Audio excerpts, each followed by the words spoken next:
ஒரு அழகான கிராமத்தில் பாட்டி ஒரு ஆட்டுக்கல்லில் மாவு அரைத்துக் கொண்டிருந்தார். அந்த மாவு சாதாரண மாவு அல்ல, அது ஒரு மாயாஜால மாவு. அந்த மாவை வைத்து தோசை சுடும்போதெல்லாம் வீடே சிரிப்பாலும் அன்பாலும் நிறைந்துவிடும். பாட்டி அரைத்த மாவில் அம்மா சுவையான தோசைகளைச் சுட்டார். அந்த தோசைகளின் மனம் வீடெங்கும் பரவியது. கிச்சுகிச்சு மூட்டும் அந்த மனம் 2 குட்டிப் பிள்ளைகளையும் சாப்பிடத் தூண்டியது. அன்பான அம்மா ஒரு கிண்ணத்தில் சுவையான உணவை எடுத்து தனது குட்டிப் பெண் குழந்தைக்கு ஊட்டினார். அதை சாப்பிட்டதும் அந்த குழந்தையின் முகம் சூரியனைப் போல் பிரகாசமாக மாறியது. அந்தச் சிரிப்பைக் கண்ட அம்மாவின் முகம் பூவைப் போல் மலர்ந்தது. இன்னொரு குட்டிப் பையனும் ஆர்வமாக அந்த சுவையான உணவைச் சாப்பிடத் தயாரானான். கடைசியில் அந்த மாயாஜால தோசைகள் நிறைந்த மேஜையில் குடும்பம் முழுவதும் ஒன்று சேர்ந்தது. பாட்டி, அம்மா, அப்பா, குழந்தைகள் என அனைவரும் ஒன்றாக அமர்ந்து அன்பை பரிமாறிக்கொண்டனர். சிரிப்பும் மகிழ்ச்சியும் நிறைந்த அந்த சாப்பாட்டு நேரம்தான் அந்த குடும்பத்தின் மிகவும் பொக்கிஷமான நேரம். அந்த மாயாஜால மாவு வெறுமனே உணவு மட்டும் கொடுக்கவில்லை, அது அவர்களின் வீட்டில் அன்பையும் மகிழ்ச்சியையும் நிறைத்தது.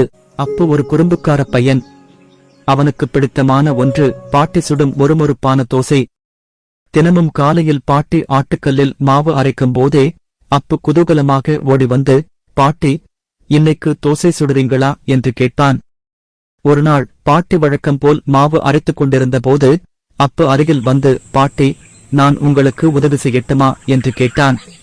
பாட்டி சிரித்துக்கொண்டே, சரி, நீ அந்த பாத்திரத்தை எடுத்துக்கோ என்றார். அப்பு உற்சாகமாக உதவினான்.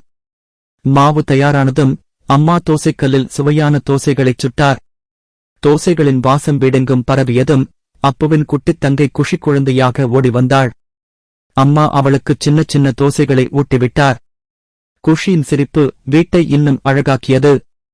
சிறிது நேரத்தில் அப்பா வேலை முடிந்து வீடு திரும்பினார். அனைவருக்கும் பிடித்தமான தோசைகள் மேஜையில் காத்திருந்தன.